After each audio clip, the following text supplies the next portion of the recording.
우리 함께 교독하시겠습니다. 8절로 12절입니다. 너희가 열매를 많이 맺으면 내 아버지께서 영광을 받으실 것이요 너희는 내 제자가 되리라. 아버지께서 나를 사랑하신 것 같이 나도 너희를 사랑하였으니 나의 사랑 안에 거하라. 내가 아버지의 계명을 지켜 그의 사랑 안에 거하는 것 같이 너희도 내 계명을 지키면 내 사랑 안에 거하리라. 내가 이것을 너희에게 이름은 내 기쁨이 너희 안에 있어 너희 기쁨을 충만하게 하려 함이라. 합독하십니다. 내 계명은 곧 내가 너희를 사랑한 것 같이 너희도 서로 사랑하라 하는 이것이니라. 아멘. 네, 주님 우리 가운데 함께 하십니다. 오늘 어제 기도문을 좀 빠뜨리고 안 했었는데 오늘 같이 기도문을 읽고 같이 시작을 하겠습니다. 네, 함께 믿음으로 고백하겠습니다. 시작. 하나님 아버지, 주님 안에서 새로운 하루를 시작하게 하시니 감사드립니다. 오늘도 모든 것이 주님의 은혜임을 고백하며 감사하는 하루를 살아내길 원합니다. 분주하거나 일에 쫓기지 않도록 언제나 어디서나 저의 마음을 잘 다스리게 도와주옵소서. 무슨 일을 만나든지 예수님을 바라보고 예수님을 닮아가는 선택을 할 수 있도록 인도해 주옵소서. 한정된 시간과 많은 일들 가운데 하나님께서 맡기신 시간을 효율적으로 사용하게 하옵소서. 내일 일을 염려하지 말라는 말씀에 순종하여 나의 삶을 하나님의 손에 의탁드립니다. 자녀도 가정도 일터도 하나님의 손에 맡겨드리오니 인생의 걸음을 인도하시는 하나님께서 가장 선하게 복된 것으로 채워 주옵소서. 때로 걸림돌이 나타날지라도 하나님의 선하심을 의심하지 않게 하시고 믿음의 디딤돌로 삼아 승리하게 하옵소서. 우리 남서울 중앙교회 모두가 예수님을 바라봄으로 세상 속에서 구별되고 예수님을 닮아감으로 세상의 그리스도의 향기를 바라게 하여 주옵소서. 매일 기도로 주님과 동행을 이어가게 하시고 맡겨주신 일들을 주님의 지혜로 감당하는 하루가 되게 하옵소서. 예수님의 이름으로 기도드립니다. 아멘. 예, 우리의 기도가 주님의 선한 뜻 안에서 응답될 줄로 믿습니다. 네, 우리 옆에 분에게도 주님 우리 가운데 함께 하십니다. 인사하시겠습니다. 주님 우리 안에 함께 하십니다. 함께 하십니다. 네, 오늘도 예배 자리에 함께 하시는 우리 모든 분들의 심령 가운데 주님의 은총이 항상 함께 하기를 주님의 이름으로 축복합니다. 우리는 하나님과 연합된 삶이 얼마나 아름다운 것인가. 그러기 위해서는 우리가 하나님이 어떤 분인가를 알아야 하고 또 예수님이 어떤 분인가를 알아야 하는데 요한복음 15장을 통해서 우리는 그 하나님이 우리의 농부가 되시고 예수님 우리의 참 포도나무가 되신다라는 그 선포의 말씀으로 그분이 어떤 분인가를 알게 됩니다. 그리고 결국은 그 신앙은 우리에게 열매를 맺게 하게 되고 또 하나님도 우리가 많은 열매를 맺기를 원하신다라는 것을 분명히 말씀해 주십니다. 그런데 이 많은 열매를 맺기 위해서는 다른 방법이 있는 게 아니라 하나님 안에 있어야 한다라는 것을 또 주님 안에 있어야 한다라는 것을 우리에게 분명히 말씀해 주셨습니다. 그리고 나서 우리가 이제 맺어야 할 진정한 신앙의 열매를 말씀해 주면서 오늘 본문에서는 먼저 말씀해 주신 것이 바로 이 신앙의 열매 중에 사랑, 이것이 모든 열매를 대표하는 열매이기도 하고 특히 본문에서 말씀하고 있는 열매는 바로 이 사랑의 열매였다. 그리고 이 사랑의 열매는 어떻게 보면은 율법이다라는 것들을 강조했던 거 여러분 기억하실 겁니다. 그래서 사랑은 해도 되고 안 해도 되는, 또 좋아하라는 감정적인, 네가 그 사람을 좋아해라, 이렇게 호감을 가져라, 이런 의미가 아니라 그 사람 원수를 어떻게 우리가 호감을 갖고 원수를 어떻게 좋아할 수 있습니까? 좋아하는 감정이 없어도 또 우리가 어떤 우리의 그 성품적으로는 그렇게 때로는 반응하기 어렵다 할지라도 그러나 그거와 상관없이 율법이기 때문에 그 대상에 대해서 우리가 고린도전서 13장의 말씀에 나오는 이러한 순종의 모습으로 오래 참고 온유하고 화내지 아니하고 그 사람의 유익을 구해서 내가 기다릴 수 있는 이러한 모습들을 순종하라, 의지적으로 순종해야 하는 것이 바로 이 사랑의 열매였다. 이러한 사랑이 있을 때 우리가 온전한 성도의 열매로서 그 신앙의 열매로서 결국은 주님의 이것이 사랑 되시는 하나님의 본질을 보여주는 것이다라고 했습니다. 그리고 어제는 우리가 함께 또 말씀을 상고하면서 마태복음 3장 8절의 말씀에서도 회개에 합당한 열매를 맺어라. 그래서 회개에 합당한 열매가 무엇일까? 먼저는 우리 모든 악의 근원은, 죄는 하나님부터 분리되어지고 우리가 내 생각, 내 견해로 하나님의 생각, 하나님의 뜻을 우리가 반대하고 또 오히려 우리가 훼손하고 저항하고 하는 이러한 모습들이라고 할 수 있는데, 결국은 우리는 진리의 빛이 들어오면 내가 얼마나 어둠 가운데 있었는가를 알게 된다고 했죠. 또 진리가, 우리가 생명이 있으면 얼마나 우리가 죽음 가운데에서 생활했었는가, 죽어 있을 때는 모르고 어둠 속에 있을 때는 몰랐다가 우리가 예수님 안에 있고 예수님께 붙어 있어서 그분으로부터 오는 생명을 공급받고 그분의 빛 가운데로 들어가게 되면 우리가 얼마나 어둠이었는지, 또 우리가 얼마나 죽음 가운데 살고 있었는지를 깨닫게 되어지면 정말 우리는 고통스럽고 괴로울 수밖에 없지만, 그러나 이 절망과 같은 고통, 괴로움, 우리의 이 죄책, 수치스러움, 부끄러움, 이것을 가지고 단지 거기서 머무는 게 아니라 우리 예수님께 나아가서 예수님 십자가에서 우리의 죄, 우리의 저주, 우리가 당해야 할 모든 죽음의 모든 심판에 대한 모든 것을 주님이 이미 처리해 주셨음을 믿음으로 주님 앞에서 우리의 죄책을 다 내려놓고 정말 자유함을 얻어야 할 뿐만 아니라, 또다시 우리가 또 깨닫게 되고, 또 내가 내 생각대로 내 뜻대로 살았구나,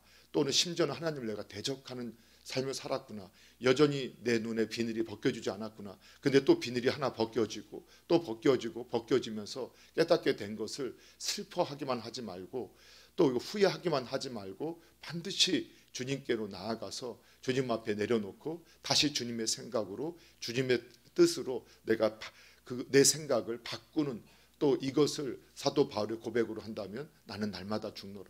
나는 날마다 내 생각과 내 견해, 내 뜻은 죽어지고 하나님의 생각, 하나님의 뜻이 살아나게 된다.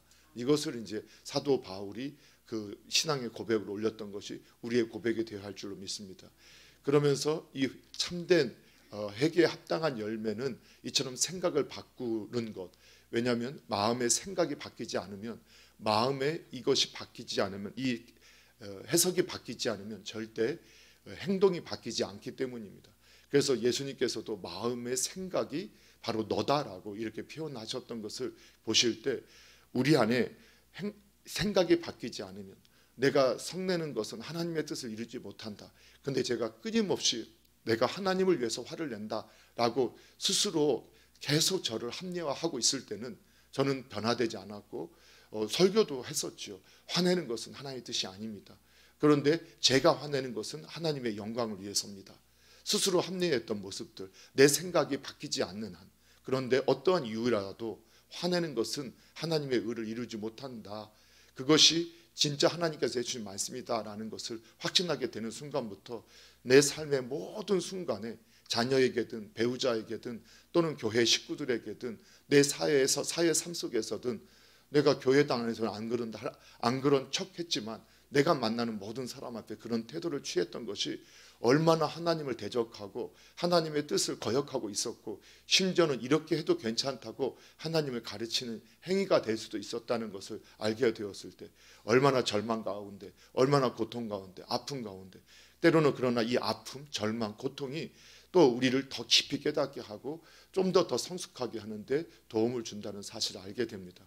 그리고 누가복음 3장 8절이나 마가복음 3장 8절에 보게 되면 회개에 합당한 열매를 맺으라 할 때 거기에서 생각이 바뀌었다. 우리가 또 오해하죠. 우리의 개념에서 생각은 그냥 생각이니까. 그런데 성경에서는 생각은 삶의 방향의 전환을 분명히 얘기합니다.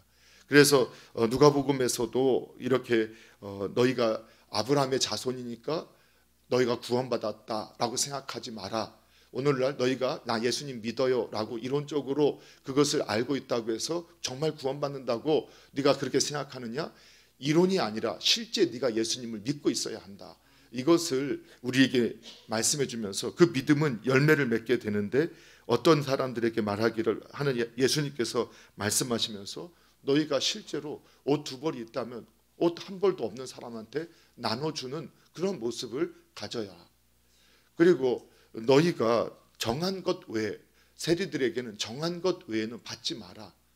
그리고 군인들에게는 너희가 받은 월급에 만족하고 늑탈하지 말고 강탈하지 말아라 하면서 각각의 주어진 자리에 있는 사람들이 예수님께 나올 때 그들의 삶에서 이미 합리적으로 이미 지어진 것 위에 자신의 욕심, 욕망 때문에 그 모든 것들을 깨트리고 있는 잘못된 삶을 살고 있는 것, 단지 영적인 삶뿐만 아니라 이 세상의 윤리적인 도덕적인 삶에서도 구체적인 행위가 하나님이 기뻐하시는 모습으로 변화되어야 한다는 것을 우리에게 말씀해 주고 있습니다.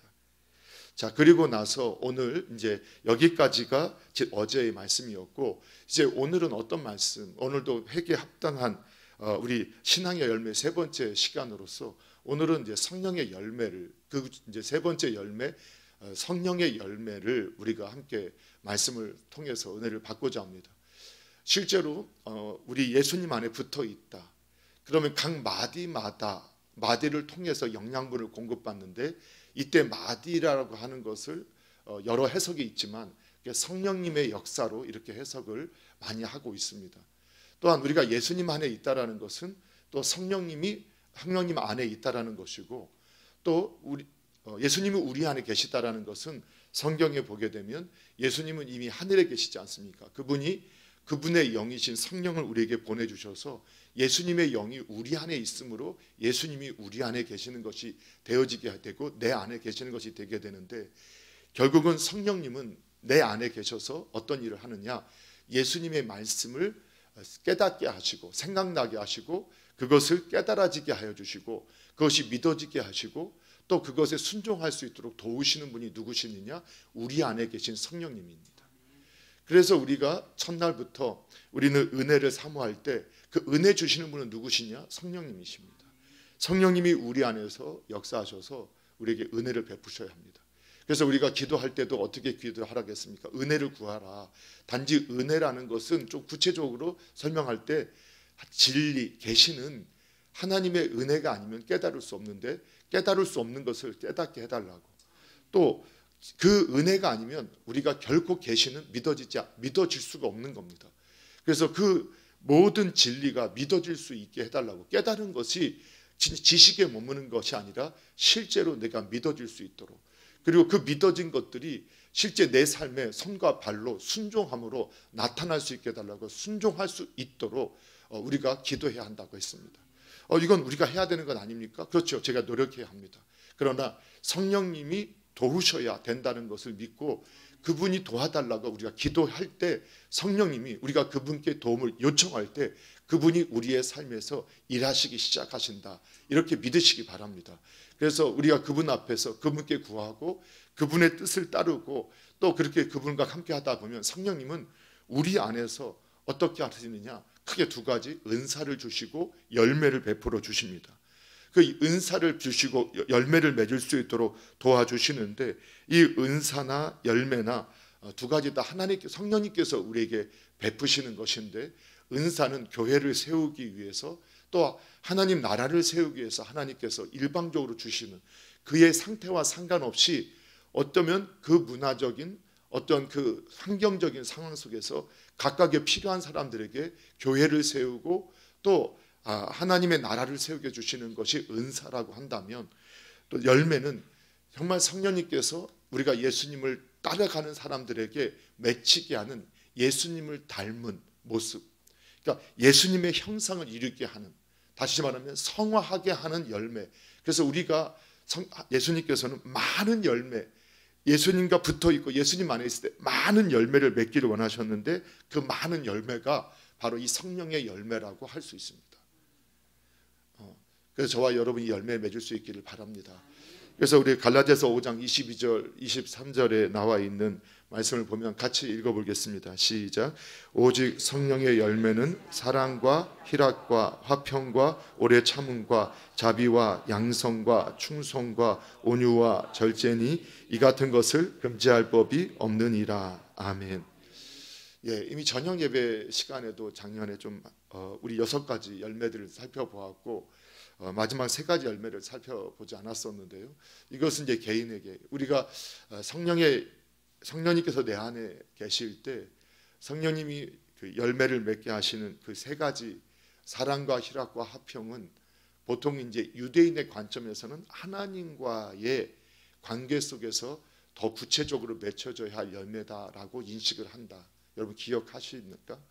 그래서 이 보통은 이 유대인들의 이 구조는 삼각 구조, 여긴 이 사고의 구조가 있어서 세 가지 3배수가 나오게 될 때 그 3배수는 첫 번째 것은 하나님과의 관계, 두 번째 것은 이웃과의 관계, 그리고 세 번째 것은 나와의 관계인데 이것은 이제 유대인 크리스천들이 이 성령의 열매를 해석할 때 첫 번째 사랑과 화평과 오래 참음, 사랑과 희락과 화평은 바로 하나님과의 관계 속에서 맺혀지는 열매로 이해를 합니다.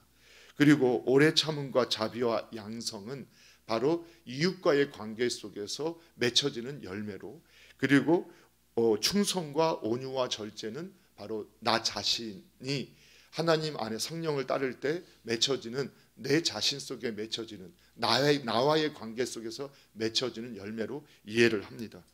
그러나 이것들이 어떻게 다 떨어져 있는 것이 아니라 상호 보완적이고 또 함께 결합해서 더 보충하면서 온전한 열매를 서로 맺도록 도와주는 관계다라는 것을 알 수 있게 됩니다. 그렇기 때문에 우리는 이 모든 열매를 맺어야 하는데, 이 사랑이라는 것은 이미 우리가 앞서 살펴봤던 사랑에 대한 열매, 전체적인 열매를 관계 속에 살펴봤지만, 오히려 성령의 열매로서 은사로서도 이 열매 사랑은 성경에서 보게 되는 무조건적인 헌신적인 사랑, 아가페를 의미한다는 것을 알게 되지요. 그렇기 때문에 특별히 하나님에 대한 사랑을 하나님께서는 요구하고 계시죠. 그래서 근데 그 하나님을 온전히 사랑할 수 있는 것은 성령님께서 저희 안에서 은혜를 주시고 또 하나님에 대해서 깨닫게 하실 때마다 그분에 대한 신뢰가 커질수록 그분에 대한 사랑이 깊어지게 됩니다. 아마도 신앙생활을 오래 하신 분들, 그 첫사랑의 회복에 대한 에베소 교회에 대한 예수님의 책망의 말씀을 알고 계실 겁니다. 그리고 저와 여러분도 이 하나님에 대한 첫사랑의 그 열병들을 한번 경험해 보신 계실 겁니다. 예수님을 생각만 해도 눈물이 흐르고 그냥 차를 타고 가면서도 예수님이 생각나고 가다가 길을 가다가도 눈물을 흘리고 차를 운전하다가 또 차를 멈춰서고도 막 주님 앞에서 감격하고 어찌할 바를 모르는 이러한 마음을 가졌던 시기가 있었죠. 교회당을 나올 때부터 가슴이 두근두근 거리고 저렇게 주님을 찬양하는 것이 너무나 행복하고 기뻤고, 때로는 그냥 하나님의 이름 때문에 또 예배당을 나가는 것 때문에 누군가에게 핍박을 당할 때도 그 마음속에 하나 속에서는 주님이 생각나서 어쩔 줄 몰랐던 그런 마음들, 그리고 더 주님을 위해서 살겠다라고, 그래서 막 그 은혜를 받았을 때 저도 기억하거든요. 주님, 제 삶은 주님의 것입니다. 저는 저의 모든 것은 주님의 것이고 저 주님을 위해서 모든 것 다 드릴 겁니다. 이 모든 것들이 바로 사랑의 열매라는 것을, 성령님께서 우리에게 맺혀졌던 사랑의 열매였던 것을 보게 됩니다. 또한 이런 사랑이 우리 안에 주님에 대한 사랑이 커지면 커질수록 진정한, 어쩌면 신앙인의 삶이 온전하게 이루어짐을 경험하게 되어집니다. 또 희락이라는 것은 결국은 우리가 그 하나님에 대한 사랑을 전폭적으로 신뢰할 때 갖게 되는, 우리 안에 하나님과의 관계 속에서 이루어지는 그 영적인 기쁨을 의미한다고 할 수 있습니다. 그것은 우리가 이 성경이 말하는 이 기쁨, 오늘 11절 말씀에서도 말하고 있는 내가 이것을 너에게 이름은 내 기쁨이 너희 안에 있어 너의 기쁨을 충만하게 하려 합니다. 또 신앙의 열매 중에 하나가 분명히 기쁨입니다. 이 기쁨의 열매를 우리에게 또 말씀해 주셨을 때 이 기쁨은 어떻게 이루어지는 것이냐, 이 하나님의 사랑에 대한 확신입니다.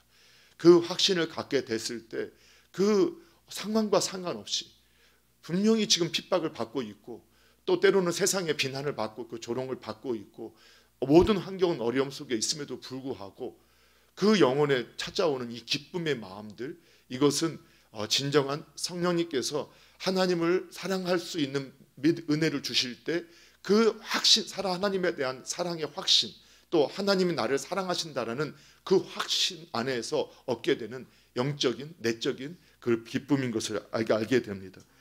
또 그 결과 얻게 되는 것이 무엇이냐? 하나님과의 화평인 동시 하나님과의 화평입니다. 이것은 이 평안은 인간은 하나님을 떠나 있기 때문에 근원적으로 늘 불안함과 두려움을 갖고 살게 되어집니다. 왜 사람은 불안한지 이유를 알지 못하고 두려워하는지 알지 못하는데 근원적으로 하나님과 함께 하지 않기 때문에 불안하고 두려울 수밖에 없는 존재가 되어져 있습니다. 그런데 우리가 예수 그리스도를 믿음으로 우리가 모든 죄에서 해결함을 받고 모든 저주 심판에서 해결함을 받고 우리가 하나님 안에 예수님 안에 거하게 되었을 때 이미 이루어진 것이지만 또한 성령님께서 우리 안에서 그 확신 가운데 하나님의 사랑의 확신, 하나님 안에 있음의 확신, 하나님이 우리를 버리지 아니하시고 우리 안에 계신다라는 확신을 우리가 갖게 될 때 얻게 되는 이 내적인 평화, 내적인 이런 안식, 이러한 쉼 같은 절대적인 안정의 상태, 이것은 성령께서 하나님과의 관계 속에서 우리에게 주시는 선물인 줄로 믿으시기 바랍니다. 그래서 오늘 신앙 안에서 온전히 하나님과의 관계 속에서 이러한 사랑과 그런 기쁨과 평화가 풍만하게 넘쳐나기를 주님의 이름으로 축복합니다. 그리고 우리가 이러한 성령님께서 우리에게 역사하실 때 다른 사람과의 관계 속에서는 어떤 열매들이 맺히기 시작하느냐? 오래 참음의 열매가 맺혀지게 됩니다. 여기서 이 오래 참음의 대상은 누구냐? 어떻게 보면 나를 해하려고 하는 사람들에 대한, 그러니까 원수까지도입니다. 나에 대해서 오랫동안 악한 의도를 가지고 있는 사람에 대해서도 오랫동안 인내할 수 있는 것. 여러분, 우리는 이렇게 배웠잖아요. 내가 참으면 무시당한다. 그게 이제 세상이 우리에게 심어준 거짓된 사상이거든요. 철학이거든요. 이데올로기거든요. 그 참지 마라. 그래서 이 세상에서는 끊임없이 우리들에게 너 참는 자 되지 말고 분노하는 자 되라. 네가 분노해야 이 세상을 바꿀 수 있다. 얼마나 우리 사람이 듣기에 좋은 메시지입니까? 그러니까 거기에 부안해동해서 그래 분노하자. 우리가 분노해야 세상을 바꿀. 그런데 그렇게 분노를 회책해서 사람들을 선동해서 심을 장악한 사람들이 똑같은 짓을, 아니 더 심한 짓을 하죠. 왜? 자기들도 알거든요.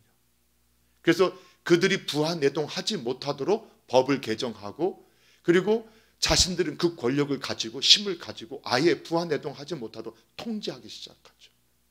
그런 모습들을 우리가 북한 사회를 통해서 항상 처음에는 평화를 주고 자유를 주고 너희가 저들의 악행에 분노해라, 저런 부르주아 계급에 분노해라 라고 하면서 분노를 심어주죠.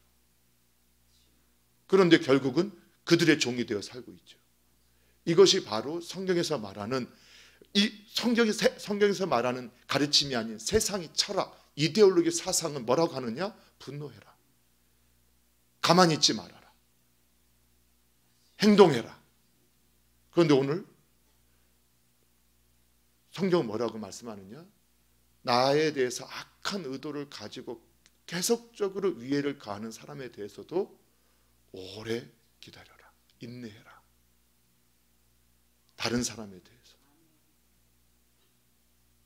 그래서 저는 크리스천들이 정말 그 감정에 대해서 이것을 세상의 메시지로 교회 안에, 또는 우리가 세상에 나가서 세상을 변화시켜야 되는데 성도들이, 교회된 성도들이 세상 속에 들어가서 오히려 같이 부안해동하고 그들의 선동의 도구로 쓰임받는 일들이 있어서는 안 된다.